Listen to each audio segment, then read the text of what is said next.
Good evening and good afternoon wherever you are in the world, and welcome to the Model Officer's Mess. And tonight, or today, depending on where you are in the country, we are joined by the wonderful Scott Gentry. There he is. How you doing? Good, James. How are you doing? I'm doing pretty good. Just fiddling around with some buttons. Sorry, I pressed the wrong one. Damn it. There we go. Yes. Well, we've been having a little natter before we went live, catching up. And as those of you are watching, 11 people watching, thanks for being with us. Make sure you say hello in the comments, by the way. We'll go through that and see who is with us in a minute. But as you may know, Scott is from the Plastic Posse Podcast group. And we have interacted in many different ways, off air and on air, and it's great to have you here. So thank you for taking the time to be with me. Absolutely. It's always great to join you. I'm a huge fan of just making conversation, and love the Model Officer's Mess. You do a lot for the hobby. Really appreciate it. Thanks very much. But before we rattle on about what we're here to talk about, because we are here to talk about, obviously, the show report breakdown, which we have been throwing out every day this week. Kindly donated some pictures, and I've tried to put them together so people have a taste of how the show went last week. But we're going to talk about it in a second. Let's see who is with us first of all, and we'll have a look now. And there's Ivan Jensen Taylor saying ready and waiting. Ivan, good to see you, Ivan. I may have found out some secrets, Ivan. I guess as much anyway, but we'll keep that hush hush. But good for you. Let's see who else there. Scotty House Studio is there saying hello to Ivan. Been looking forward to this. Yes, indeed, Scotty. I think we have too. A little message there from me saying to welcome you all, obviously. And questions are welcome for our guest about the Nats that happened, or Nationals that happened in Las Vegas. But if you do have a question, hold fire for a moment or two. When you do make a comment, put a little question mark on it, and it'll help me see it a little bit better, because I don't know quite how busy we're going to be on that department. So there we go. We have got Scale Model Muse with us saying, I may be here sitting in the back. Well, yeah, you're generally in the back there, Muse. But yes, that's cool. And he's just saying, just 6 p.m. here, so a good time for him. Oh, good for you. It's 11 o'clock UK time. What time is it with you, Scott? It's about 4 o'clock here in Utah in the USA. So there we go. I'm not going to Ivan. I'll come back to that in a minute. Mark Bridges there saying good evening to us. So good evening, Mark. We got Bob Ross Model saying good evening to myself and Scott. Good evening indeed. We also have... there you go. Ivan's just confirming he doesn't know what I'm talking about. We'll move on. Better get that PayPal going, Ivan, or we may have to spill the beans. Mark Shellard's there saying hi to all in the chat. Hi, Mark. And and Muse is just saying he's used to being one of those guys that sits in the back, but that's okay. Yeah, that's fine. There's always someone at the back. But I'm going to go back to Jensen. Jensen, I'm so sorry. My grandson's called Jensen, and all of a sudden I got that in my head, not Ivan. Sorry, Ivan. Ivan's asking you a first question. So how did Scott become or get to be so handsome? Man, I mean, as everybody can see plainly, I have a face made for podcasting. So that's really the answer to that question. Yeah, you and me both. We know it. Now you know why the Plastic Posse's not on YouTube. So everybody who's wondering, there you go. But maybe the audience can put a bit of pressure on you, because a challenge was put out to you by somebody just recently about a video. So yes. We have a master video maker that is trying to stir up a bit of controversy in the Musaru Cup. So stay tuned to the podcast for more details on that. Oh, yes. No, I am. For those that are watching and are not sure what I mean, the video is on the channel, funny enough. But yes, I set a video challenge to all my colleagues in the podcast world to stir the waters a little bit, because someone, I can't remember which podcast it was, Scott, but someone did ask in a podcast who between the presenters,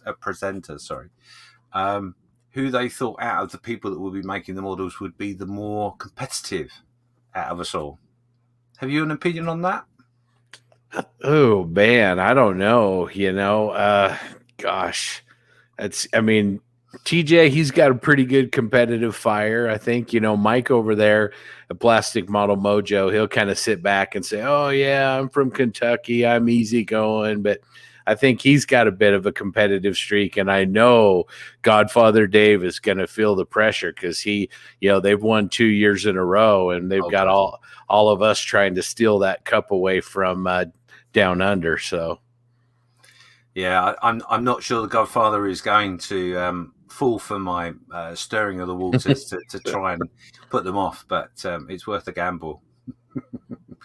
But yeah, stay tuned. There is actually there is another one coming, so I haven't got it all together yet. Otherwise, it would have been released. But yes, the challenge will keep coming. Don't worry. But so anyway, let's move on from the Musaru Cup.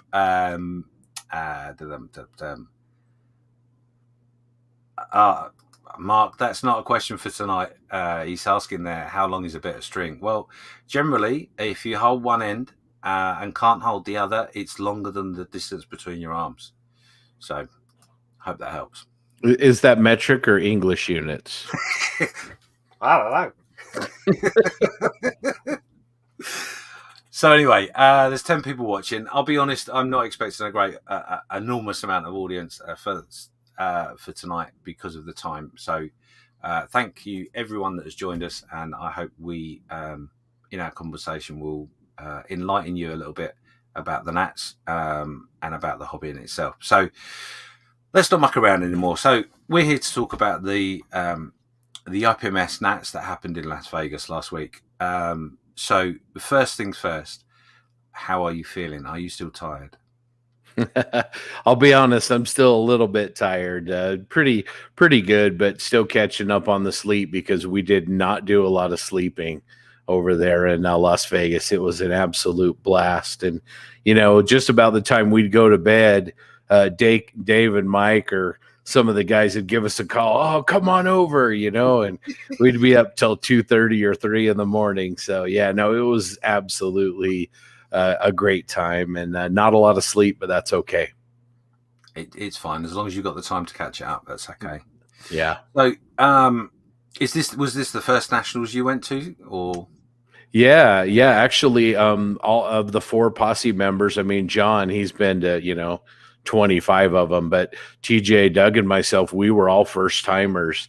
And I guess the benchmark as to whether the show was good or not was we got there Wednesday morning, and by Wednesday at noon, all 3 of us were committed to go to Omaha next year. So that'll tell you a little bit about how amazing the show was right from the get-go.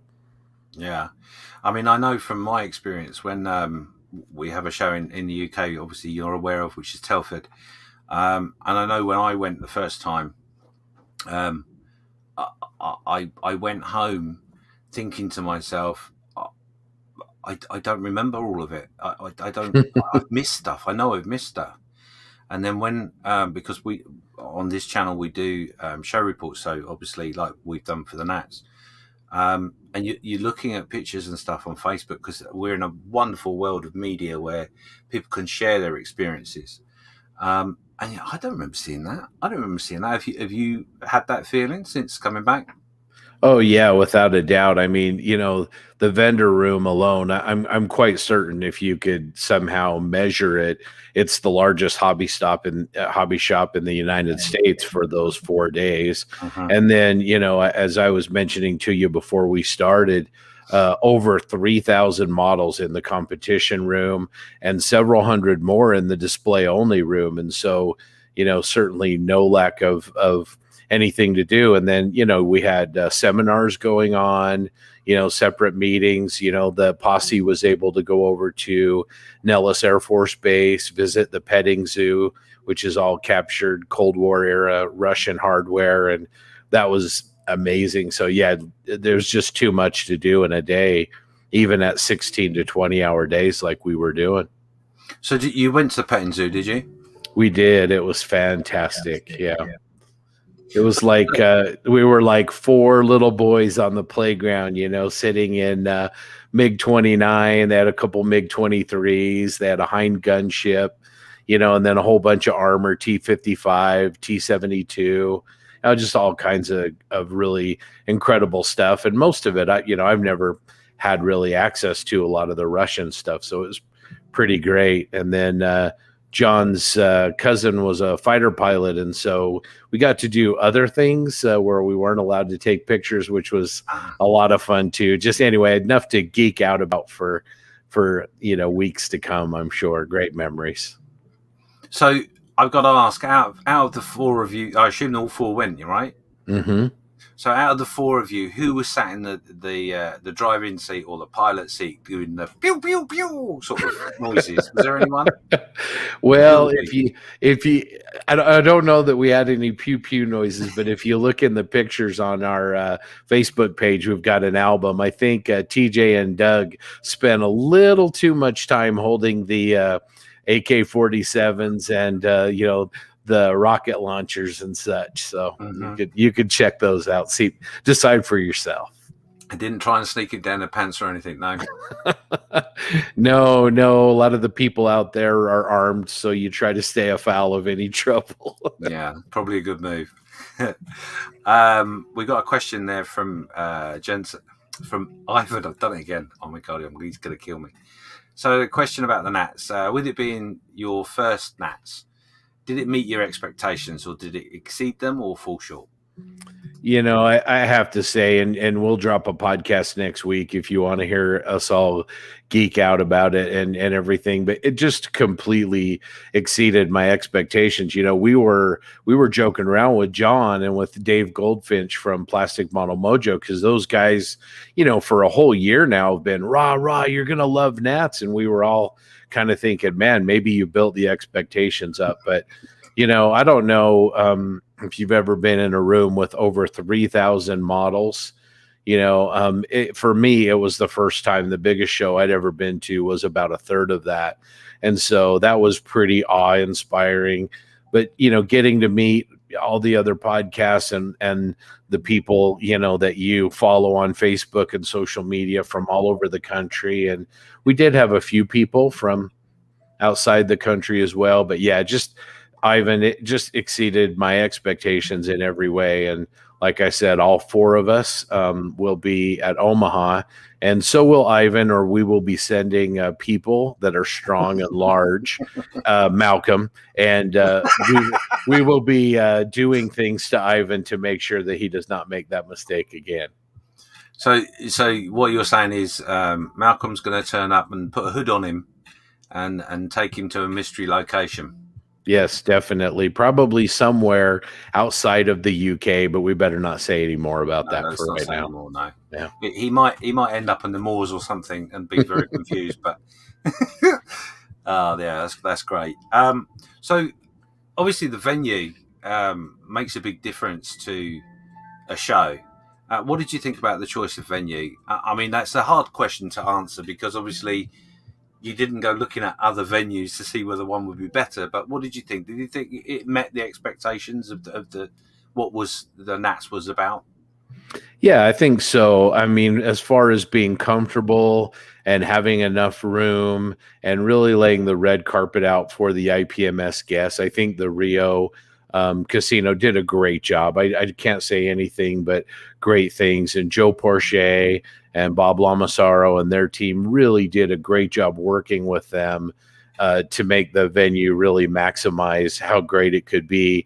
The only thing I would say is, you know, from pictures that you've seen from the event, whenever you're in these huge halls, the photographs never do the models justice because it's just kind of dark and it's really, really big. So, you know, that would be my only thing. But I was always comfortable. There was enough space.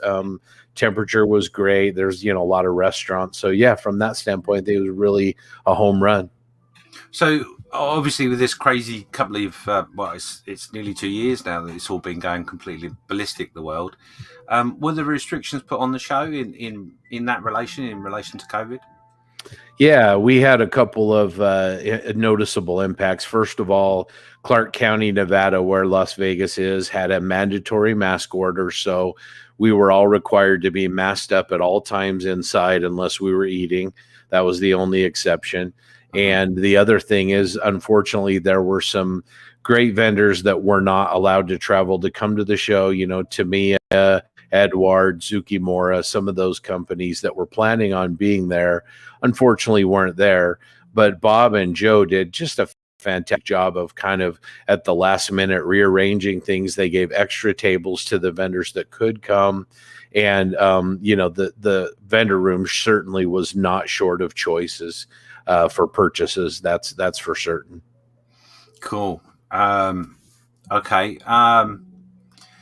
I just put up there that Muses was saying our show's in November, so I think he's talking about Telford, and he said we could use with some new people, and obviously we were speaking about before we went live that it's one of your goals to come over to Telford and come and see how the UK do it. Yeah, it's absolutely a dream of mine to come over to the UK, and there's like we were speaking about, check out some of your museums, Bovington in particular, but Telford has always been a dream of mine, and I really love the fact that most of the models that you're going to see at Telford are actually club displays, and they're not actually in competition, and I don't have anything specifically against competition, but I think not everybody likes to compete. And I love the fact that Telford is encouraging not only individuals, but clubs to bring lots and lots of models and display them. Because the biggest thing about these kind of model shows is the level of inspiration. When you walk out on that floor and you see all that hard work and see everybody's, models that they brought to the show, it just, your mojo tank just gets filled all the way up, and you just go home and go, wow, that, I got to get on the bench. I got to start building because, I'm inspired to do more and do different things. So I don't want to spend a lot of time on this because it's been all over social media of late. But there is a question within the chat, and you sort of touched on it a little bit. He says, waffling, trying to find the right one. So the question is, do you think people, or what do you think the people thought of the judging and the way the judging criteria is done? What are your thoughts on that? So I kind of think we have two issues here. I think as far as what people thought of the actual judging, and all of us at the Posse judged, and it was actually again with 3,000 models, there was a lot of work to do. There were several hundred judges, and it took us till well after midnight to finish it all. So I think as far as the judges' decisions, I didn't really hear anybody that seemed to have an issue with the individual judging decisions. The larger question as to 1, 2, 3 versus gold, silver, and bronze, competition versus show, those are all questions that I think we all have kind of different opinions on, and I think ultimately Scott as an individual would really like to see a little bit more of an open display rather than competition. But over here in the United States, I'm not sure if we're ready for that or not.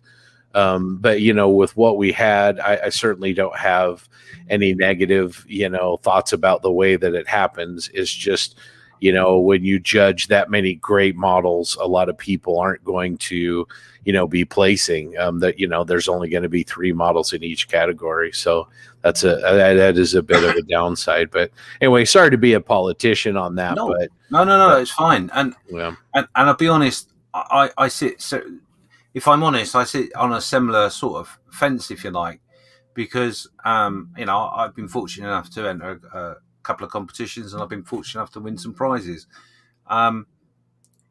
Did I, the gold I won at Telford, which is a mind-blowing achievement because I didn't expect it. Did I think it was the best model on the day? If I'm honest, I don't know. Because there were so many other pieces of work that were very, very good. The one thing I did notice on that particular occasion was they subdivided the groups a little bit more. So I remember saying this. I'm happy to broadcast it. It's not a problem. But in a way, I feel it may have been a bit of a soft win because the group was a little bit more narrower in some respects. So I find it quite difficult, if I'm honest, with trying to understand, because I've not judged. I've not done any judging, so I don't know the criteria and the pressure that those guys are under. Because you've got people that are, let's say they're airplane makers judging a tank, for example. Is that the right approach? Would it be better to have someone that knows the subject more to judge? I don't know. It's the honest answer. Well, speaking for IPMS USA, they do a pretty good job of, when you're going to judge the aircraft category, they first determine if you've judged before and what that judging experience has been. If you've never judged before, they put you in what's called the OJT program and put you with an experienced team. And they also try to have people judge what they're the most knowledgeable about. But I think what you hit on and is really great for me. I took a couple of models, and I won some things, but the reason I went wasn't to win an award. The reason I competed wasn't to win. I was really grateful that it gave me motivation to finish a model that I'd wanted to finish for a long time. And the main reason I wanted to go was to meet people who are as passionate about this hobby as I am. And it sounds like you kind of feel the same way. You know, that's the value of that. And then, like you said, it's judging, it's subjective. Your model might win a gold one day and maybe not even place the next day. It's just what those judges feel at the time, you know? Absolutely. And it depends an amazing amount on what's with your model. You know, the gold I won, it was an idea I had. It was something I'd built. It's on the channel, and I thoroughly enjoyed the whole process. So, you know, I made videos of how I was baking things. Part of it was a sort of a challenge between myself and another member of the model officers mess, where we'd had a conversation. We were talking about parachutes. How do you make a parachute in scale? How would you do that? And we both come up with different ways of doing it. We both come up with alternative ways. And if I'm honest, since we've had that experience of trying to make that parachute, we've not really spoken to each other about it since.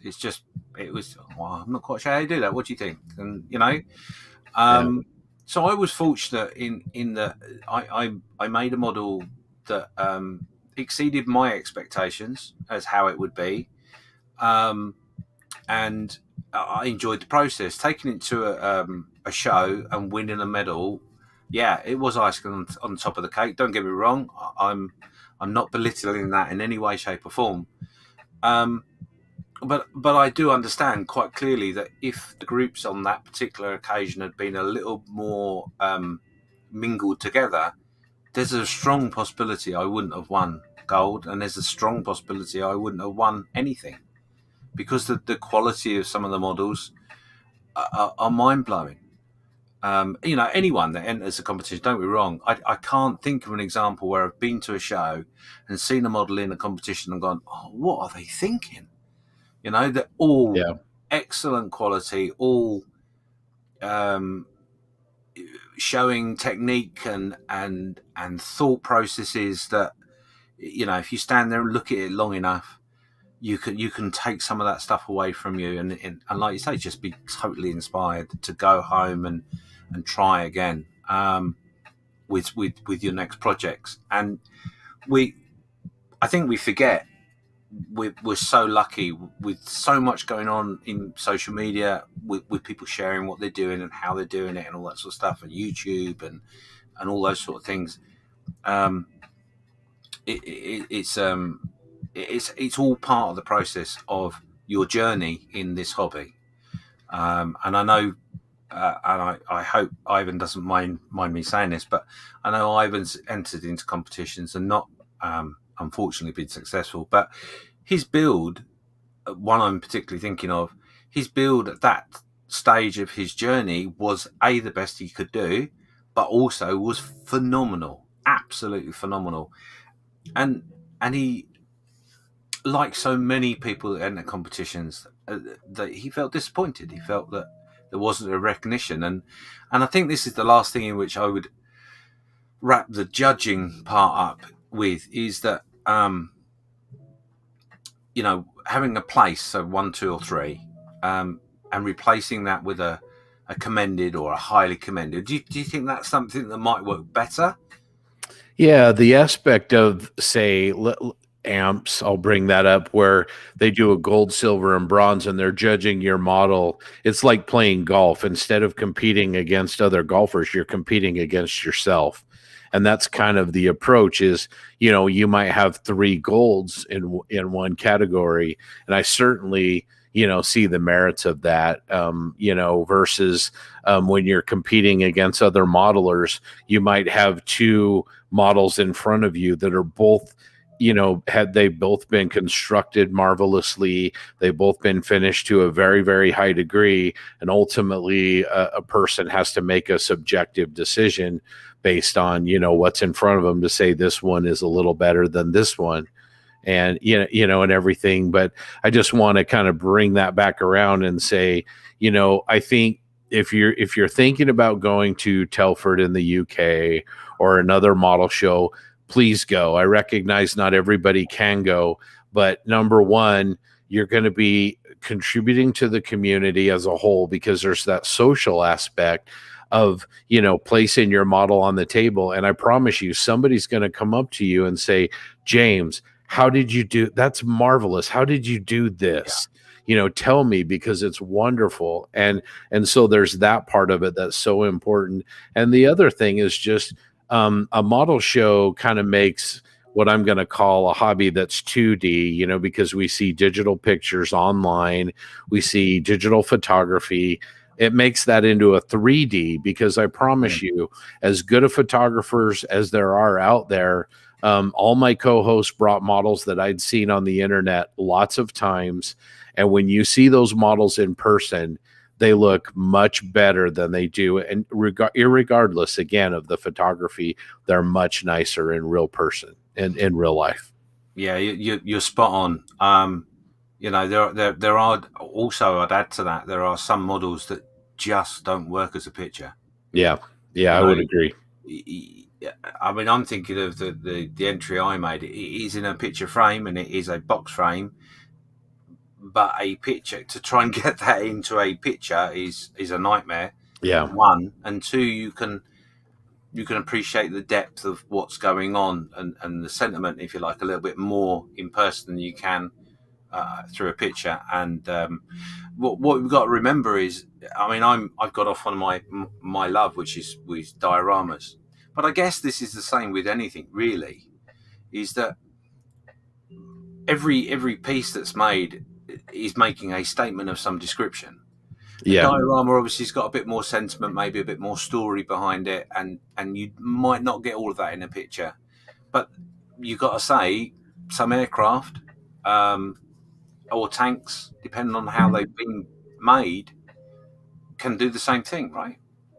Yeah, absolutely. A diorama in particular, that's actually one of the categories that me and my team spent a lot of time judging.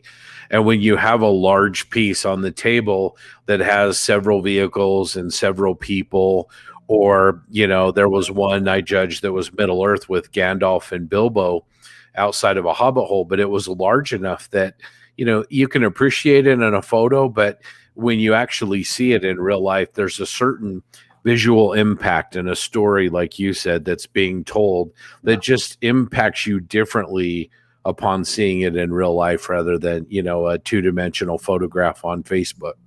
Absolutely. I'm just going to have a quick look through the chat because there's a few comments being made as we're busy talking away. So we've got a comment there that's just saying he's Giraffe is a big fan of the way it's done in New Zealand, where it's the AMPS rules for judging, but it's based on each model meeting a standard. You can have multiple bronzes and multiple silvers, etc. So, yeah, that's cool. Yeah, it's a great thing, and the more people you can recognize, the better. But we do have to remember our friends that run the shows have to think of the logistics of it all too, because, not to take anything away from them, it's a lot of work and you got to buy different awards. But I would agree. I mean, I if you've listened to my podcast, and James, I know you're the same way. We're guys that look for the positive, and if we can help boost somebody up by giving them an award, we should take every opportunity to do that. Yeah, absolutely. And there's a comment there that I shall bring up from Ivan. It's just saying, yes, it was a good few years ago. This was in relation to the entering a competition. And he said when he lacked the maturity and humility for defeat. I would... Yeah. I think it's down to managing expectations, and I think that's what Ivan sort of touches on there. You know, when I entered I've entered two competitions in Telford. One year it was the best, like I said, the best I could do at the time. I didn't expect to win anything. And if I'm honest, and Ivan will back me up on this, I said to, because we both spoke about entering competitions, and I said to Ivan, do you know what we really want to do is I just want to put my model on amongst everyone else and see in my own eyes whether it looks completely out of place. Yeah. To maybe be able to hear a comment or two from my peers. Feedback, that was my goal, and if I'm honest, I was so busy looking around the show that I didn't really do what I wanted to do, because you can't stand next to your model at a show and go like this, can you? If it doesn't work. No. But I was really lucky in that the winner of that section, I happened to meet him, and he had a lovely piece, very very simple but yet very complicated in delivery. It was just two figures, a bit of barbed wire, and it was telling the story of oh god, what was the name of the film? Boys in Pajamas or something like that, I think it was called. But it was about the Jewish concentration camp. Oh, the boy in the striped pajamas. Yes, it was that sort of story, and it was just so well done. Like I said, it was simple, but yet it wasn't. There was a lot going on there. Really, really well done. Anyway, Peter, I managed to catch him at some point and said, "Oh, do you know, that's really good. I really like that. Have you got like 30 seconds just to say what you think of mine?" And sort of winced, hoping he wouldn't hurt too much. And he said, "I haven't at the moment, but are you around tomorrow and we'll have a chat?" Which he did.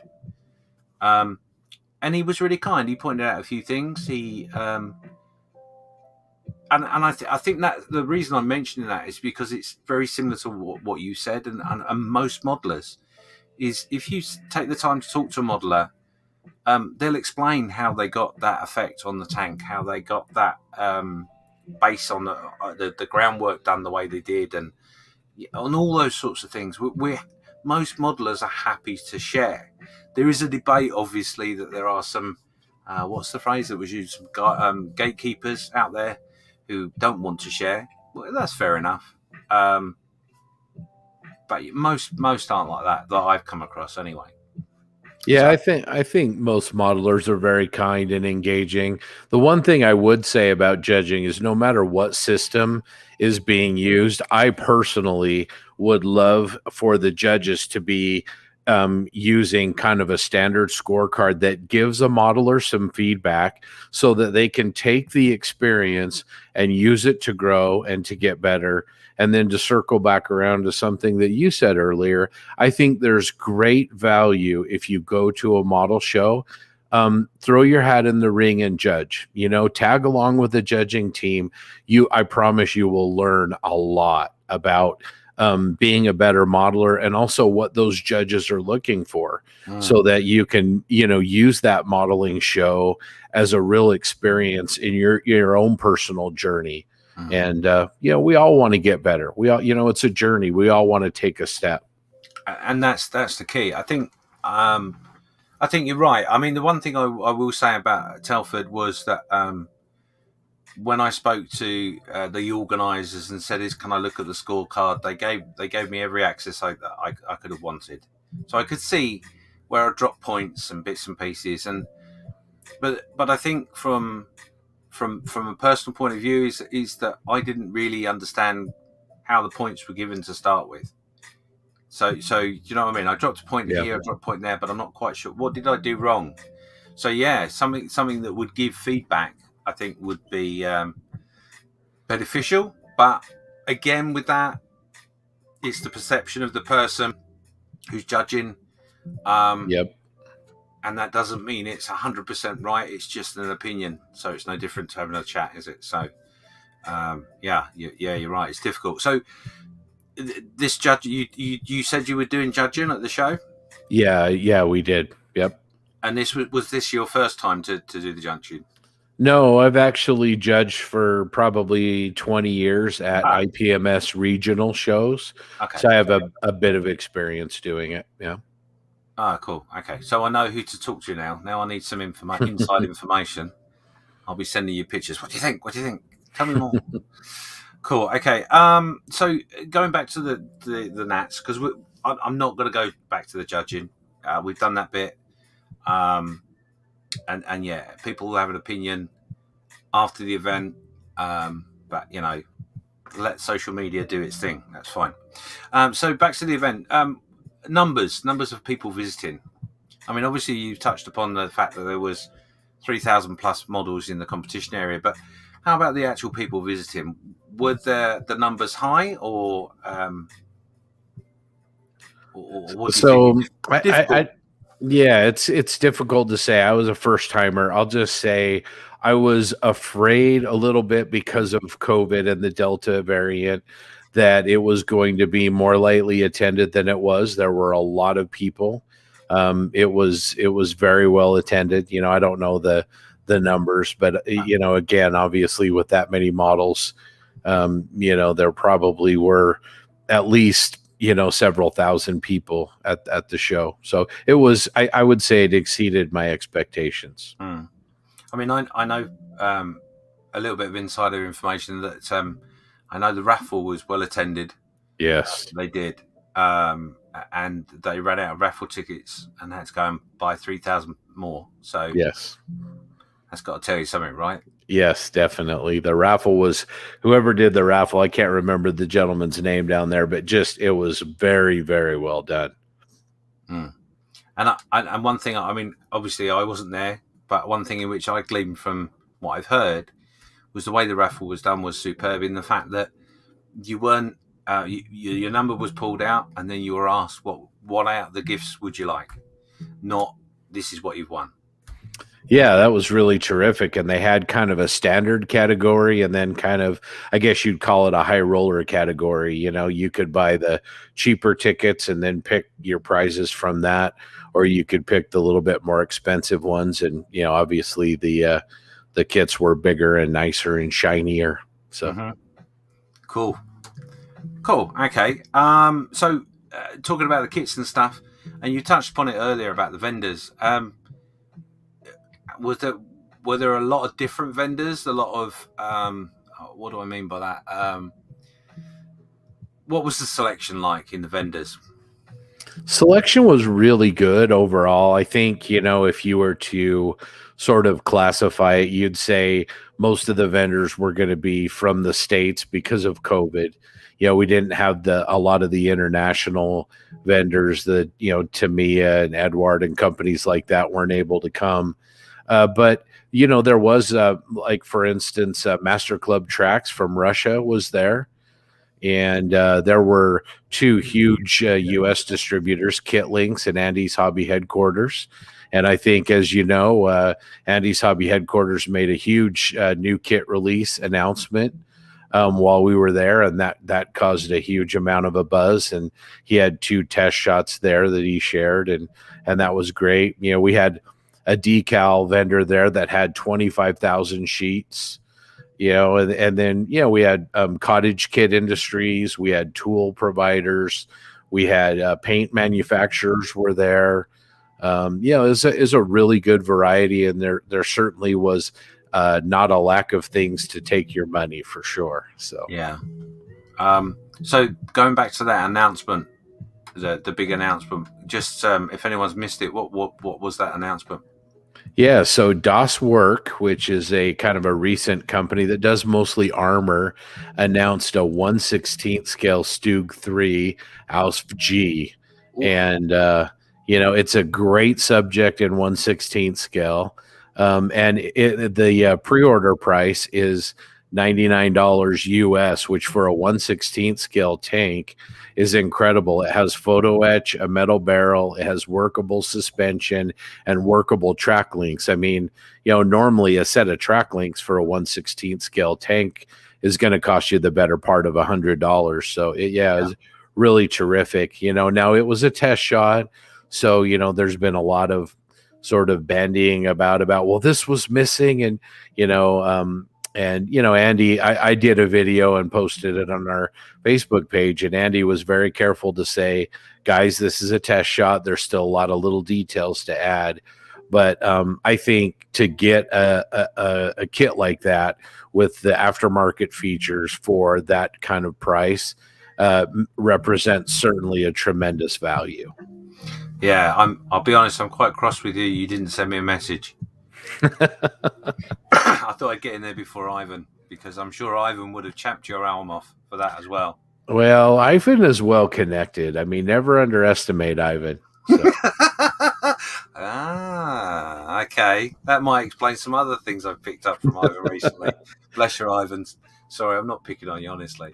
So just having a quick look at the chat. Bob Ross Models is just saying, interesting chat, guys. Hoping to go to Telford and bring a model along. Not for competition reasons, purely for the experience. Absolutely. Excellent. Wait, well done. You're going to enjoy it, and other people, you might not even think so. We're all our own worst critics, but you're probably going to inspire somebody that you can't even know, and someone's going to see your model, and it's going to mean a lot to them.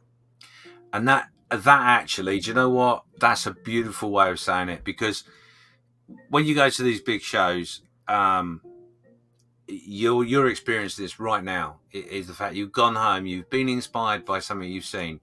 Your mind is churning for techniques and what builds you might have planned and what you could do with them and all that sort of stuff. And that is spot on. Showing your model is not just about yourself in that respect, and inspiring someone to build a model. Trust me, that's worth $1 million golds. 100%. I know when I took my best friend from work to his first Telford, oh my God. And he was only what I would term as a part-time modeler. Every now and again, he's more into his railways, but he's had 4 years, I think, where he has just been buying models and, I got to do this, got to do that. And that's purely from sharing the experience and seeing people's models. So yeah, brilliant way of saying that. I like that. It's great. Ivan's got another question there for you. He's saying, what is your favorite tank, Scott? Oh boy, that's a tough question. Kind of depends on the day, right? Or the collection you happen to be sitting in. Yeah, exactly. I tend to be a fan of mostly Russian and British armor, World War II primarily. I really love I'm working on it right now. The Achilles, the Achilles 2C version of the M10 tank destroyer is great. The Crusader tank is one I've always really, really loved. And of course, Border Models gave us a new tank of that. And I'm fond of the Hetzer, the Jagdpanzer 38T. So lots of different ones. It just depends on the day. And I'm a huge fan of Ivan. James, I don't know if you've seen it, but recently he completed a Ford Model T ambulance. Oh my goodness, such a beautiful model. Talk about inspiring. Really well done. Yeah. Ivan is he's found his journey, and he is thundering along at great speed, and awesome work, awesome, and inspiring as well. And Ivan, I know I'm embarrassed. I can feel the heat from your cheeks from here. But, realistically, you need to just keep pimping your work. Seriously, I know you're doing stuff for magazines and all that sort of thing, but it's great to see. And you're right, it is inspiring. There's so many guys out there just like Ivan who are going down that journey. And it's, I know since I did the Modeler's Mess, I can think of about at least 24 people that are similar in that they lacking a little bit of confidence, feeling a little bit uncertain about themselves, trying new techniques and feeling that they're not achieving but oh my God, things are just moving on down that journey so quickly. And I in a way myself feel similar in that, you know, some of my work I don't feel is that great, but it's the part of the journey I'm on, and I'm learning new things, I'm doing different things, and yeah, it's all part of it. So yeah. James, I'd say the same thing about your work. I want everybody out there to remember, we played a segment on our podcast from the guy from Adam Savage from Tested, and he warned everybody about this. He called it the comparative mind, always comparing yourself against the standard of perfection. And the fact of the matter is we're always going to beat ourselves up. We're always going to see every flaw. We're going to blow it up in our own minds. But, I'm sure you have the same experience where, I see your work, I see Ivan's work, and people, you guys want to say, oh, it's not that good. And, I'm on the other end of my computer screen going, it's tremendous. And so be careful of that.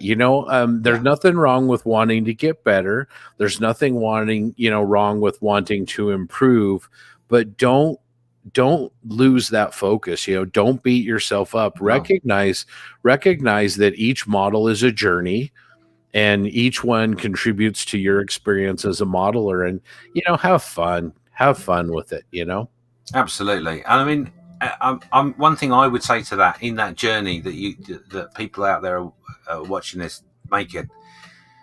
One thing I would say to you, I found quite interesting, was if you know one of the first models you started with on this journey, go back to it. Don't go back and touch it up or do something. Go and buy a whole new kit, start again, and just do it with the knowledge you have at that moment. And I guarantee you'll put the two together and you go, wow, look at that. That's big difference. Do the third, do the fourth. The journey continues. And if you need that, because I was talking to someone about this the other day and saying, you know what, I've just recently done one. I did an M3 tank from the Second World War when I was 12 or 13, I think I was. And it was a good kit. It was a great kit. So I bought that, and I've done it just recently, and I've thoroughly enjoyed doing it. And they both sit next to each other, and I'm looking at them thinking, yeah, there are some things in that one I made when I was 12 that are actually really good that could be better on this model that I made just now. But it's good. So yeah, always remember the journey is always different as well, because we're in a social media world where everything's there in front of you. Yeah. And yes, you can post up your work and get lots of gratification and stuff like that. But also remember, potentially there is the negative side that you might get too. Yeah. Don't get hung up on the negative. This video that we're doing right now, someone might not like it. That's fine. But yeah, same with the model. Just keep going on your journey. Anyway, we've gone off on a little bit of a track there. Well said. Muse is just saying Savage is awesome. Yeah, he is, definitely. He really is. So Graph is just saying there, it takes a lot of time to stop worrying so much, and also realizing that it's more fun to just build a model, try new things, and don't agonize about it not being 100%. Absolutely. A good friend of our podcast, Mike Rinaldi, he said a couple of things and the first thing he said was, don't fall in love with your work. And the first time I heard that, I kind of had a little bit of a problem with it, because, we get passionate about what we do and we do want to fall in love with it. But what he meant by that was, view it as a journey. Don't expect when you open that new kit and you hear that, that little whoosh of the plastic bags, don't expect that you're going to get perfection. No. Just do a little bit better than the last one, and, take that step on your journey. The other thing is if you are so caught up in achieving perfection, then your hobby quickly becomes a job, and we all have a job. So let's have some fun, or let's sell our models and go buy some golf clubs or a Frisbee. Yeah, I mean, my dad always said to me, which is there's a bit of a caveat to this, but he said, as a hobby, you want a hobby in which you enjoy that's not like a job, because basically, would you take your job home with you? Yeah. And majority of the time, yeah, you don't want to take your job home. I'm quite happy to leave my job and my customers where they are. Thank you. Yeah. But yes, so yeah, enjoy the journey. That's all. Steve from Total Scale Models says you should definitely pimp your builds more, Ivan. Absolutely, I totally agree. Here. Mm-hmm. And we just got some confirmation there from you saying it becomes a burden, not a job. Absolutely, yeah. Yep. So there's another question there. So another question about the Nationals and the IPMS USA. Is there an active shift in how sci-fi modeling is being perceived? I saw quite a lot of sci-fi in images from the Nats. So I would say from IPMS USA in general, the answer to that question is yes. That was what I took a science fiction piece, and I can say the category was fantastic. I mean, we had some pieces. One of the ones that James and I are going to talk about that are just mind blowing. At the contest, I would say I was a little disappointed to not see more Gundam on display, not in the competition, just because I know how many people out there are building Gundam. And so I think IPMS USA, we probably need to do a better job at the local level in getting more Gundam modelers out to our shows and engaging with them more. That's just a personal thing, but the category was well attended, but I would have liked to have seen more of the Gundams. That would have been really great, because we love Gundams. We love all the science fiction. I think if you were to look at it as an age category, is the biggest driving force with our youthful builders. Oh yeah. I mean, they haven't. Yeah, I think you're absolutely right. I think the social side again with the science fiction, the gaming, and all that sort of stuff. Yeah, that's what they're living and breathing.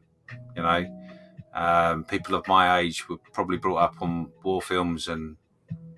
We need to pull more James Skiffins out of the closet. He is a big sci-fi fan. He doesn't want to admit it, but he's a big fan. We need to get these people comfortable out of the closet. It's okay, James. Come be one of us. I didn't think I was going to get away with that either, but yeah. No, it's. Do you know the one thing? Like I've said before, the one thing about sci-fi is that you have freedom. Yes, you've got a kit and yes, it's got instructions, but realistically, you can paint it, you can add bits to it, take things off, and no one really will know because it's sci-fi. Yeah. You can just throw everything you want at it, and imagination is an amazing tool. But you've brought me to a really good segue, actually. One of the things in which I asked Scott to do was to pick some pictures of some of the work that he saw at the Nats. And we'll discuss them. So we're going to do that right now. Before I do that very quickly, I'm just going to double check that I'm up to date with the chat.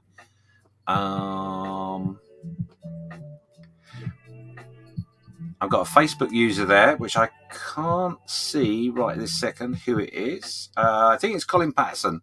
So if you are watching on Facebook, please make sure you give StreamYard permission to put your name up. It just makes it a little bit easier for me to see who's saying what. So Colin's just asking there, we're often our own biggest critics concerning our builds, but the biggest offenders are those who do not post pictures of their own builds on numerous forums and end up causing a lot of newcomers who want to learn and improve just to quit. It's okay. Yeah, that's really unfortunate. I would just encourage everybody out there. We are really in the golden age of this hobby. We have everything we could want and more. We're able to collaborate with our friends all around the globe. We've got so much power. We could have modeling buddies. For me here in Utah, I have modeling buddies in Australia, in the UK. So it's great. So what I'm saying is look for the good. Try to disregard the bad. If somebody is being like that in a forum, just move on. Because there's there's a lot of good. Yeah. And just one thing I would add to that as well, in forums and Facebooks and groups and all that sort of stuff, just remember all of those are mediated. That there are people that don't get paid, they do it in their own time when they've got time to mediate those things. So if something does come up that's negative, give it time, because it will be dealt with, but also don't take it to heart. Just take it as just another comment towards your journey, and don't react to it, because that we're lucky in many ways that some of the negativity that was causing issues has gone away a little bit. It's still there in the background, but it's gone away as it was. And you're not going to drive that away. It will be there. Someone will always find humor in having a poke at the bear and all that sort of stuff. So yeah, just don't react to it. Anyway, so we're up to date with the chat, I believe. Muse is just saying there that they need to promote all the models, not just one old standard. Absolutely, yeah. Yep, here. Yeah. So on that note, we're going to go over to this screen here. Hopefully it'll work if I'm pressing the right buttons. So there we go. This is the Posse in its true awesomeness. Sorry, I couldn't resist putting that up there. So what we're going to do is we're going to have a quick look at Scott's choices. So this is the first choice that you pulled out. Why did you pull this one out, Scott? So this is actually one of the categories I judged, and this piece is really, really stunning. First of all, it's kind of hard to get a sense of scale from it. This piece is probably 3.5 feet long and probably 2 feet tall. So wow. There's that, but the eyes on this dinosaur were haunting. They look like they were going to blink any second, and and just the airbrush work. It really looked like even though this is an animal we've never seen, it really looks like it would be plausible. Out in the wild, and it was really a stunning piece. Honestly, John, the builder of this, could take this into any dinosaur museum and they would write him a check and take it off of his hands. It was that good. Yeah, it does look really good. The texture going on that skin is phenomenal. Was were you judging it by handling it or not handling it? No, we were not handling it. We could kind of pivot the base slightly, but, as judges, we're instructed to not pick up the models if at all possible and try to be very, very careful. And we take that very seriously. The last thing we'd want to do is damage somebody's hard work. So absolutely. So with this particular kit, do you know what the kit was at all, or? I just know that it was a resin kit. I don't know, who the manufacturer is or where you can get that, but it was a resin kit, and the build itself was flawless. Yeah. I've got to say to you, I agree with about the eyes. I mean, I can imagine the difference of it seeing in person rather than seeing that picture, because, like you say, it is quite flat in a picture. Mm-hmm. But yeah, awesome. That wasn't what I was expecting when I said to you pick 5 models. But yeah, I probably would have told you if you would have asked me before the show. If you would have told me that one of my choices was a dinosaur, I probably would have laughed at you. But it really was a stunning piece. That was going to be one of my questions. Funny enough, we'll come back to that a little bit. Let's have a quick look at the next one. So this is the next one. Why this one? This was one of the 3 finalists, I believe, for Best in Show. This is a completely 100% scratch-built Hammerhead Corvette from Rogue One.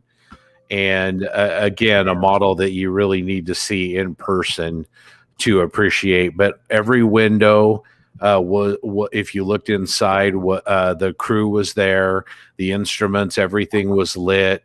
The detail on every inch of the ship was stunning. There's gun turrets and antennas and pipes, and even the turkey feathers on the engine. I mean, every detail was there, and just a really stunning a very impactful piece, beautiful weathering and distressing. Just an incredible model all the way around. I'm really surprised by that. So the windows, you could actually have figures inside. Yeah, I think when this photo was taken, you can see the wires there. It had been unplugged, but all of those decks, if you look in that top window, you can kind of see a little bit of a hint of it. But during the show, those were all lit up, and you could see inside, and each one of those decks had several figures in it. Wow. Well, to be honest, I'm even more impressed than I was already, because when I went through the pictures that we've been showing within our show report, this was one for me and I'm not a space person, obviously, but this is one that really stuck out to me, and just thought it looked awesome. So, he is a sci-fi fan, by the way, everyone. I'm not going to admit it. So yeah, that's a cracking choice, I must admit. So our next one was this one. Why this one? So this was a 1/48 scale Sky Crane helicopter, and what you are looking at is a 100% scratch built model. This won the best of show for the IPMS Nationals, and it was a stunner. Every cable, every hydraulic line, the rotor blades, everything was scratch built on this model. It was just incredible, and it was mounted on a mirror base. There was no part of it that you couldn't see. There was nowhere to hide any flaws. The weathering, the heat staining on the exhaust. I mean, it was just stunning. A piece of art. Wow.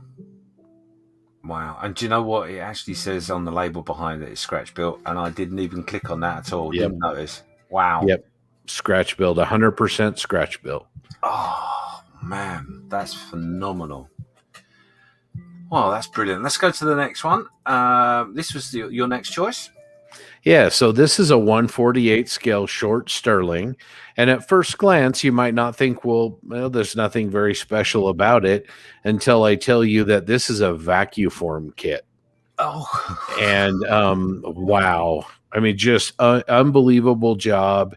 It looks every bit the part of an injection molded Hasegawa or Tamiya aircraft, but it was 100% vacuform. Wow.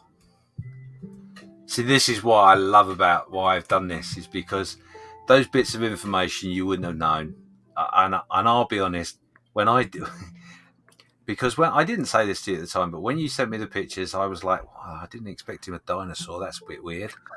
This was another one that I looked at and went, It's an airplane. Yeah. Well, yeah, it's okay. I like it. There's lots that I love the staining on the wings. I love the fading, and I love it. It's lovely, but that was my reaction. And now I'm like, oh, you are just wrong, James. Wrong. Yeah. Sit in the corner and just think what you've done wrong. Go sit with your stash of sci-fi kits and you think about what you've done. So this was your next choice. I've got to say this. I do love the fact that you've chosen right across the board here. So why did you choose this one? So this model is a 1/700 scale USS Tennessee, and the entire model is maybe 8 inches long. And the craftsmanship on this was next level. So besides all of the photo etch that you can kind of see, the rigging on this ship was so fine and so in scale that it looked like a cobweb. It looked like a spider had made a cobweb on the ship. But the real thing that really kind of blew me away, I mean, the presentation was amazing. The laser cut Tennessee State plaque on the base was a nice touch. All the photo etch was great. The paint was flawless. But this thing is populated with about 30 or 40 1/700 scale sailors, and they are painted. And I literally had to take a photograph. That's a great one right there. I had to take a photograph with my phone and blow it up to notice that he had painted 1/700 scale trousers and caps on these sailors. Amazing. Just yeah. I know that there is somebody who would have seen these pictures and been blown away himself because he's very much a ship modeler. But wow, that's just amazing. Yeah, it was really, I mean, it was something that the entire show crowds were gathering around it, and it's just this little tiny model, but when you get down close to it and really dive into what you're seeing, again, sort of that 3D element, it just blows you away. Tightly Scale Models is just asking, I think this was in relation to the sci-fi build, is that a Randy Cooper's? No, I have seen that Randy is building one of those. I believe I don't remember the builder's name. I apologize, but I believe this one is actually a little bit bigger than Randy's.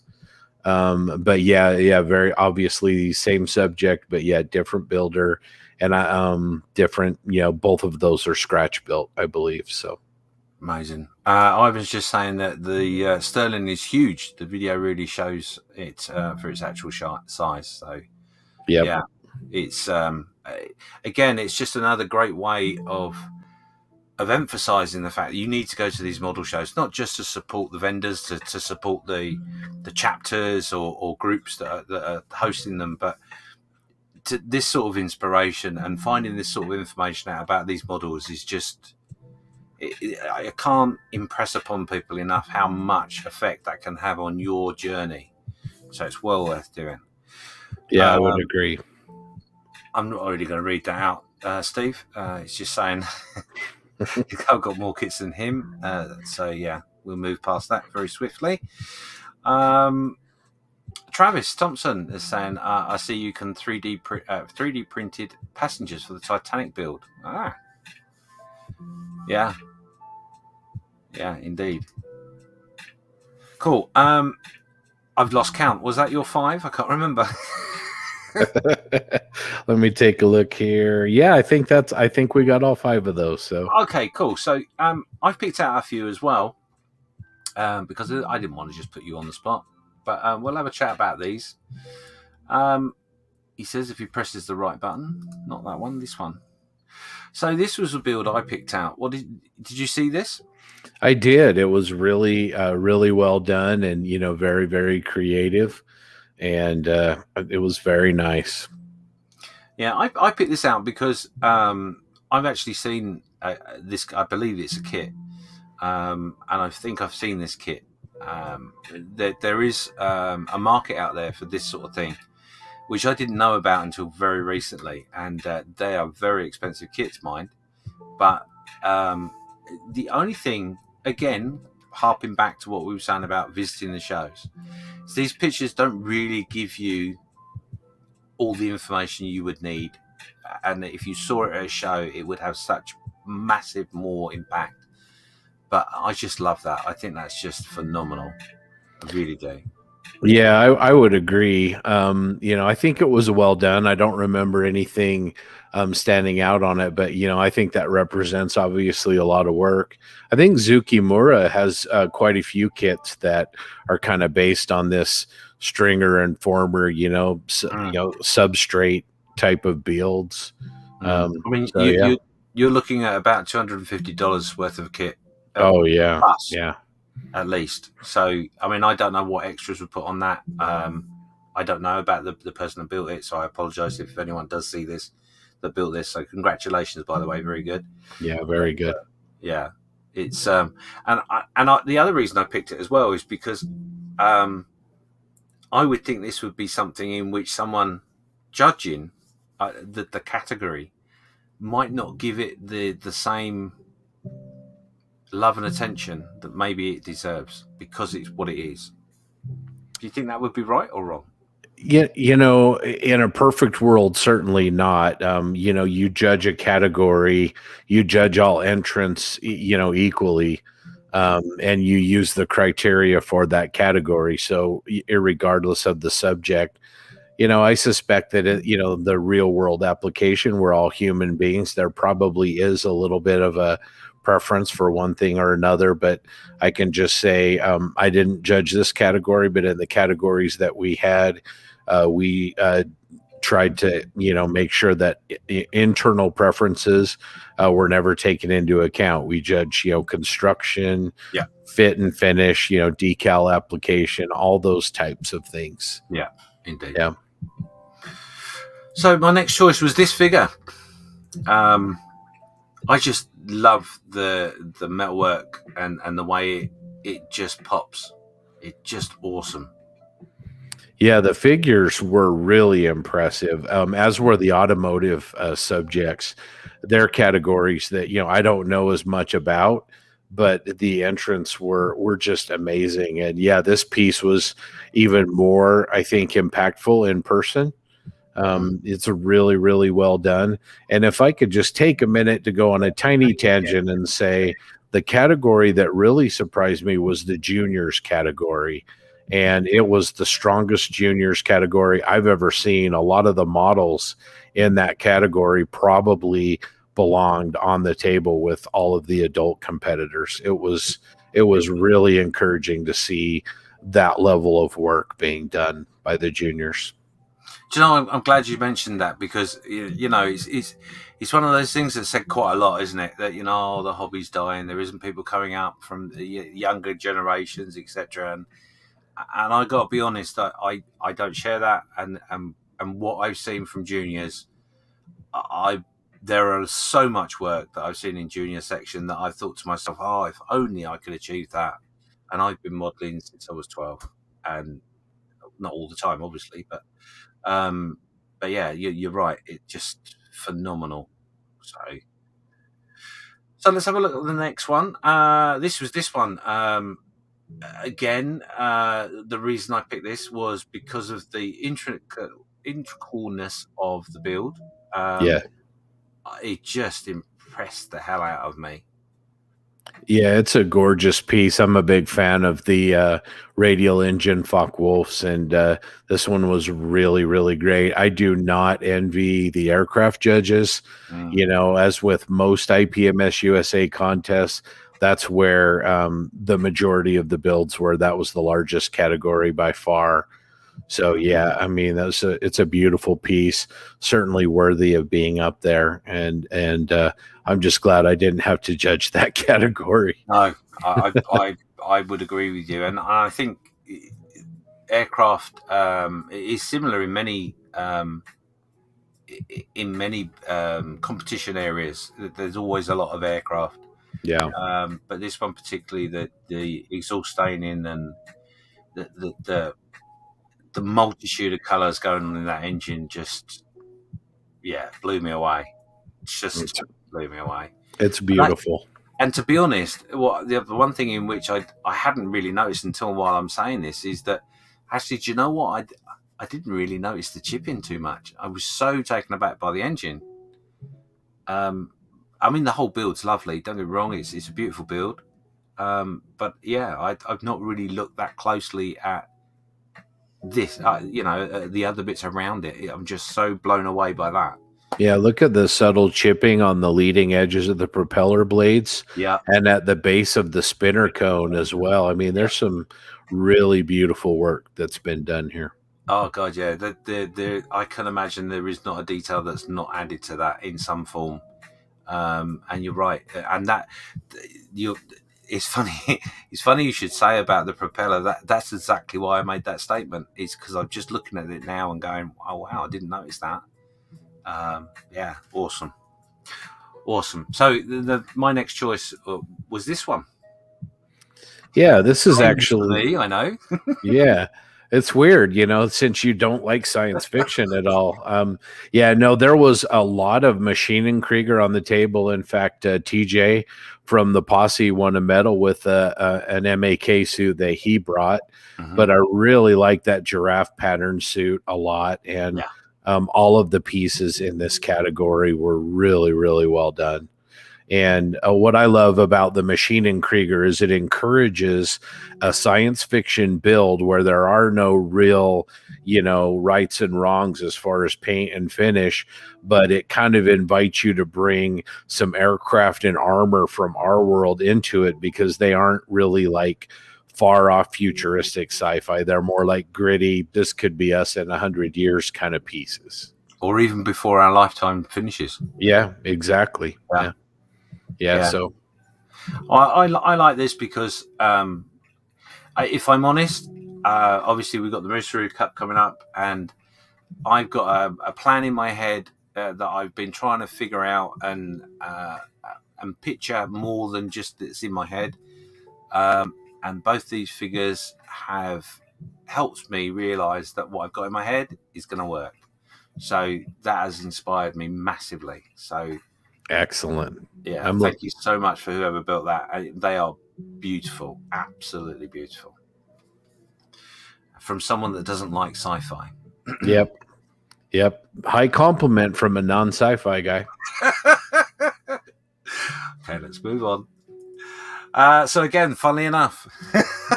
Yeah. Another Machine Krieger suit. Again, very well executed.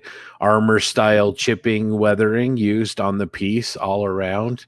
And really, really love the base with the piece of the arm. It tells a story. It's a very small base, but you're immediately drawn to that piece, and it really just sets a scene. Yeah, I to be honest, the reason I chose this was the diorama element to it. The build is brilliant, and I like the build anyway, but the diorama element I just thought was so simple, so brilliant. I could not pick that. And what I want to know is am I right in thinking it's that way? I'm not sure, but just the way the fingers are as well. That's what I mean. It's I love that. I really, really love that. It's brilliant. It's very nice. So I've lost count again, so I'm not sure there's another one, but we'll look. This one. This was I think this is my final choice. I'm not 100% sure. Let me double check. I think this is my final choice. So I picked this one. Again, one of the reasons, partly inspired by Ivan and his ambulance build. But these are really the First World War armored cars and all that sort of thing are really taking off, and have been for a little while. But this is just so well executed. Yeah, I agree. I really, really like his paint work. He's incorporated modulation really, really well. So you've got what could be a fairly, standard, not that interesting paint job, and he's really breathed some life into that.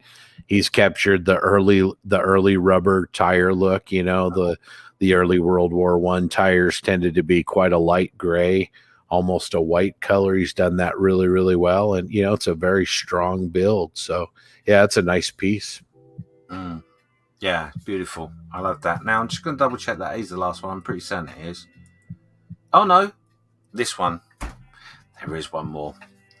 So this one, what you can't see in the picture that's on the screen there is that it's actually based on a real life event, and the picture behind it is the picture of what happened, and this is their interpretation of it. I picked this mainly because of the camo scheme. I just think that's amazing. This is a very actually well-known photograph, and there were actually two models of this in the contest. So this one is I believe, I'm hoping from the photograph, my memory's okay, but this one is a 1/72nd scale model of this paint job. And then this tank was also replicated in 1/35th scale by another modeler. This is a very well-known tank from one of the two Israeli wars. I want to say it was Syrian, but I could be wrong.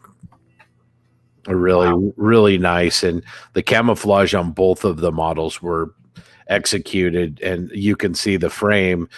He was confident enough in his work to put a photograph of the prototype right by it, and very, very well executed. Beautiful piece. Yeah, it's Oh, wow, that's 1/72. That's even more impressive. Even more impressive. That's another category that surprised me.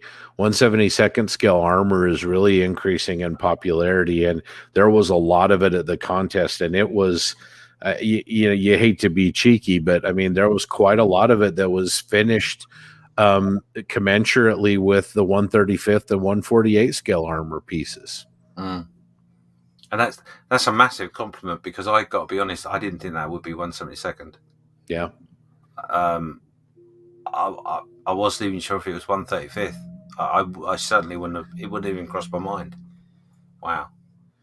Well, there you go. That's just some of the favourites from the pictures we've shared all week from the IPMS Nationals that was held in Las Vegas last week. We've got a few comments. I was just saying there that the Austin armoured cars are amazing, and it has both the Japanese version and the Russian version on the way. Yes. I look forward to those. Yeah. It's something that's on the list, but I'm being good. I've got to make room, so I might have to get rid of some sci-fi builds. There was a wow there, but I didn't catch when that was. So sorry, Muse, but thank you very much for reacting to the builds, and again, thank you, Scott, for picking the ones you did, because I've learned an awful lot about them, which has really blown my mind. But also the fact that you chose builds that were such variety. I'm really grateful for that. Yeah, no problem. It was a lot of fun to do, and obviously it was enjoyable getting to see the pieces. So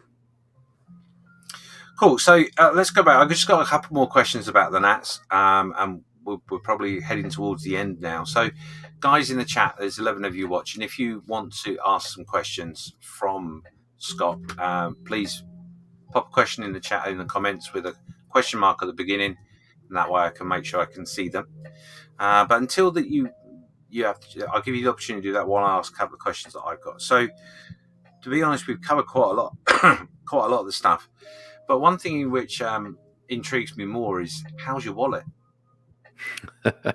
My wallet's not too bad, to be completely honest. I was busy enough that I didn't get to spend as much time shopping as I would have liked. I did pick up a collector's kit, Fine Molds 1/72 scale Slave 1 that I've been looking for several years. And I also picked up, kind of going back to the World War I armored cars, there was a vendor there that was doing 3D printed kits of World War I, very rare tanks or prototypes. And I was able to pick up an FT-17 variant that had a case made and a 75 millimeter gun on the front of it. And then also an American Ford, I believe it's the 2-man tank. It was just a prototype that was made. And these are really, really nice 3D printed kits. So that's kind of where those were my main purchases. And then the Master Club guy from Russia, he talked me out of at least 3 or 4 sets of tracks as well, metal tracks. So a light shopping spree. Light, yes. Could have been worse. So I'm going to ask you one more question about the spendology of your experience. When did that happen? Because it was over 4 days you were there, right? Mm-hmm. So yep. When did your spending start? Did it start straight away, in the middle, or at the end? Yeah, I'd say it was kind of a mix. The Slave 1 I saw almost immediately at the start of the show, and went over and we looked at each other with steely-eyed glints, and we started our negotiations. And I jumped on that one pretty early, but the rest of it was kind of spread out here and there. We were manning a table. We did a seminar, we did a meet and greet for the podcast, which was a lot of fun, except we were missing you guys, of course. And, then of course there was the judging and all that. So yeah, it was kind of spread out over the 4 days. So, that's cool. So while you're mentioning the fact you did a meet and greet with the podcast, how did that go? Did that exceed your expectations as well, or? Yeah. It was a little more lightly attended than I would have liked. And I think that was just because, with COVID and people coming and dropping out, we kind of got late in the game and didn't have a slot until the very end, and so it wasn't communicated that well.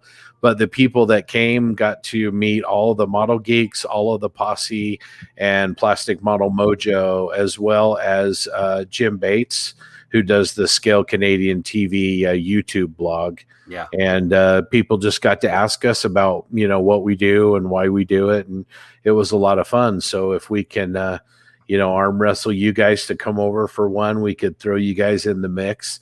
I think Podfather Dave and On the Bench guys are going to be at Omaha next year. So we'll definitely add them to that. But yeah, it was a lot of fun. Well, I could certainly suggest it to Malcolm that we maybe we do some fundraising to see if we can achieve that. But yeah, have him. But what you do is you put him on the corner because he's the tallest guy in the UK, and you have him hold up a sign that says, "We'll work for airplane tickets." I mean, he's a handsome guy. You guys will have the money in no time. The problem is you don't want him to hold the sign up because it'll be too high. No one will see it. He needs to hold it down. We love you, Malcolm. Everybody loves Malcolm. Stop it. Oh dear. Right. So let's get back to what we're talking about. So obviously we talked about your wallet. Now I don't want to end this on a negative.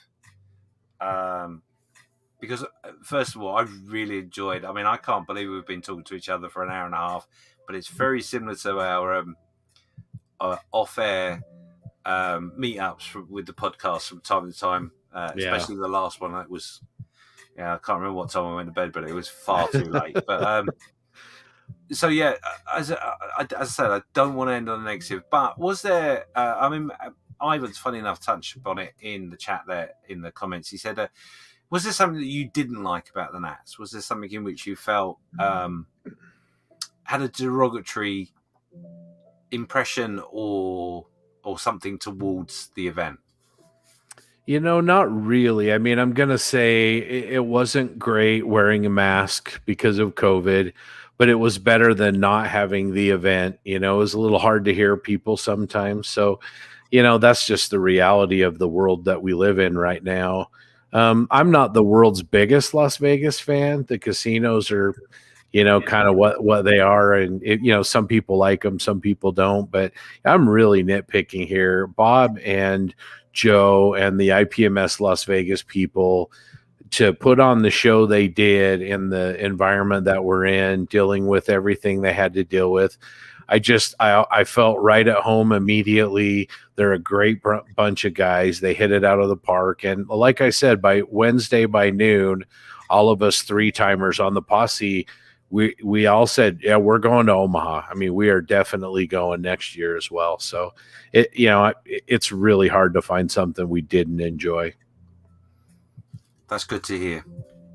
That's really good to hear. Quick question there from Johnny Burton, who is in the chat there. He's saying, how much is 3D and resin coming into the mainstream builds? Do you think it's going to put a dent into the major manufacturers at all? So my personal opinion is no. The kits that I purchased are all kits of very esoteric subjects that a mainstream, you're just not going to get to me making a kit of these items. Where I do see 3D print going personally is that 10 years from now, James and Scott and all of us will have a 3D printer on our bench. And when we need to fix something we've destroyed or something that we want to make a little more accurate, we'll hop into our CAD program and we'll print out some detail parts to augment our builds. But I don't see a 3D printer putting Bandai or Tamiya or Edward out of business anytime soon. Yeah, I think I would agree with you. I mean, I do have a 3D printer, and the main purpose for me buying it was that I'm going to say it, in my ignorance, I thought to myself, wow, this is going to be an amazing game changer. I can make all my extras for my dioramas and blah, blah, blah, blah, blah. Oh, that's all I'm going to use it for. Yeah, most of the stuff I've printed are not extras for dioramas. They're oh god, I just thought there's another space kit. Science fiction. Yeah, I mean, one of the biggest things I've actually printed was the oh god, what they call it? The orbiter. No, yeah, the last rocket that went up for NASA. It'd been very quiet about it. No, it was the Razor. Is it from Mandalorian? Oh, the Razor Crest. Razor Crest. Thank you. Yeah. So I 3D printed that. It's up in the box somewhere. Because there wasn't a kit of it, so I had to. But now there's a kit of it. But anyway, but yeah, no, I think you're right. I think it's a good addition. It's yet another tool for the box. And don't get me wrong, I'm not going to be bringing out a range of this, that, and the other because I can't do CAD. If it's on a free program, I'll even pay for it. Don't get me wrong. And I think that's maybe a little bit of what might come out is that we may have a manufacturer that makes a CAD program that you can only use once, but it's getting the technology to make sure that you can only use it once. I don't know. Yeah, that even gets tricky too, because, somebody who has a printer yourself, that it's very rare that the very first time you make a print that everything comes out perfectly.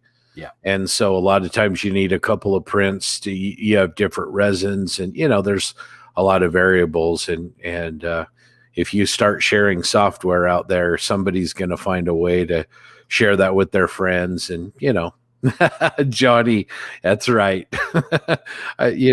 We had James in some meetings, Sci-Fi Builders Anonymous, but Malcolm was dropping him off on the curb and then he was running away and, he runs pretty fast from what everybody tells me. So, yeah, for the size I am, I can achieve quick speed very quickly. So Spirit of Modeling says, good day from Vegas, sorry. Oh, that's Vegas. Join the show. I was there too. I'm part of the Vegas IPMS. Oh no, we're in trouble now. Do you think this show was bigger than the show in Phoenix in 2018? I believe it was before 2021. Thanks, Nick. So I'm a first timer, but from what I was told, this was the largest West Coast area show as far as numbers of models go. So I would say probably. But yeah, I didn't go to Phoenix. I missed that one. So I think from everything I've heard, obviously I wasn't there, but everything I've heard from inside sources is the certainly the amount of models that were there far exceeded what they expected. So kudos to them to be able to pull that off at this particular time in juncture of COVID and all that stuff that's going on as well. But I think the other thing is as well that Telford's going to be a nightmare this year because we've had so much time. Well, I haven't built anything, but everybody else has had so much time. I've been worrying over sci-fi. Well, I don't know. Yeah, everyone's had so much time, so there's so much more to see. So I am actually quite worried for Telford because their competition area is quite large and it stacks quite a few models in there. But I think if we're all let out on good behaviour, I'm not sure they're going to have enough room. I am worried for them. Well, I think that's a good concern, but for your sake and all the modelers in the UK, I really, really hope it can happen. And, hope you guys can go get reacquainted with all of your modeling buddies and be inspired in the way that all of us that went to USA Nationals have been inspired. Was it perfect? Nope. COVID left its stamp on things, and I suspect, it would have been even better and bigger without it, but it was fantastic and it has been a long time coming. So I hope that Telford happens and I hope you guys have an absolute great time. Oh, we're going to have a blast. If we get there, I'm sure we will. Lewis, Model Making Trucker, is just saying, do you think the current pandemic, it's helped the hobby or damaged it? Without a doubt, it's helped it. I'm pretty good friends with the local shop here in Salt Lake City, and he's having, one record year after another the last two.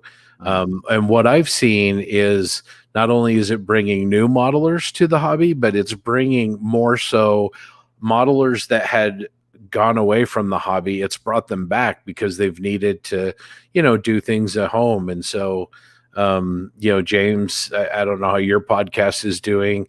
Our podcast certainly has exceeded beyond our wildest expectations. And I attribute a lot of that to COVID. So I think it's been, for the hobby, it's been terrific.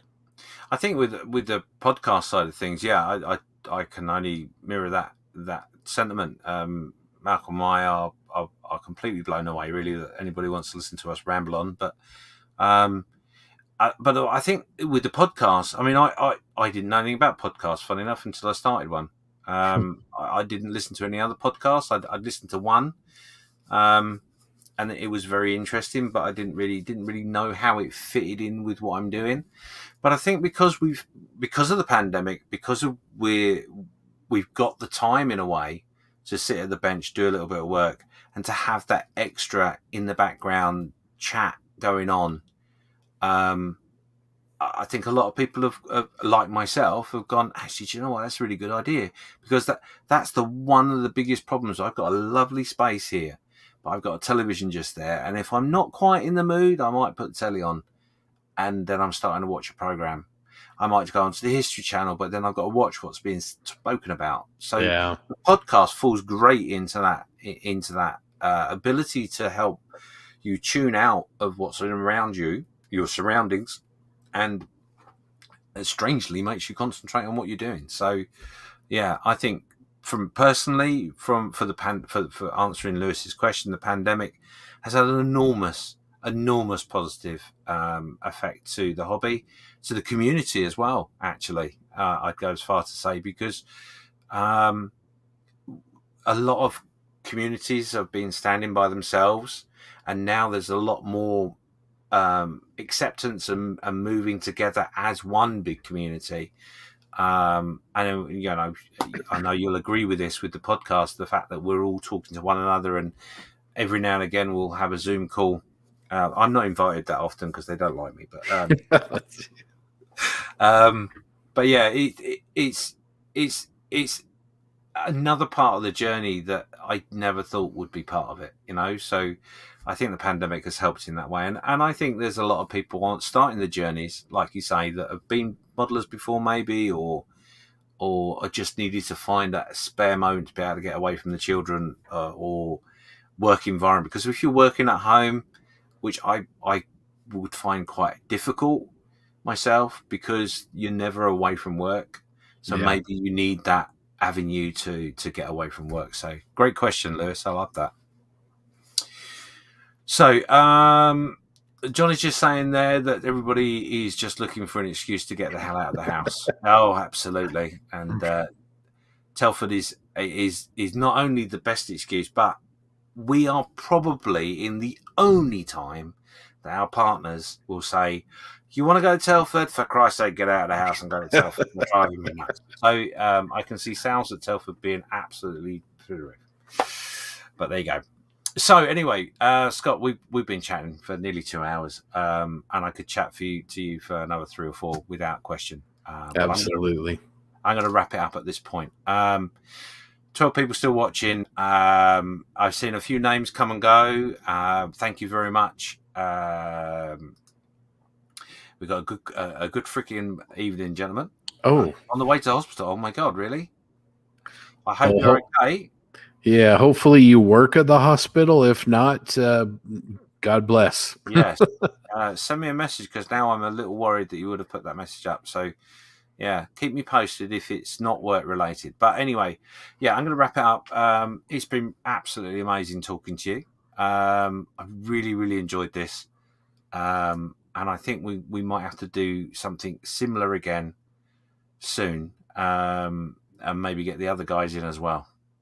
We would love that. I would love it. And James, it's been a lot of fun to talk to you, and always fun to share experiences that we have. And hopefully, some of the people have been enjoying our visit. I certainly have. So, thank you for having me, and we'll hopefully talk again very soon. Cool. Well, to everyone watching, thank you very much for being with us. And on that note, it's a good night from me. Take care.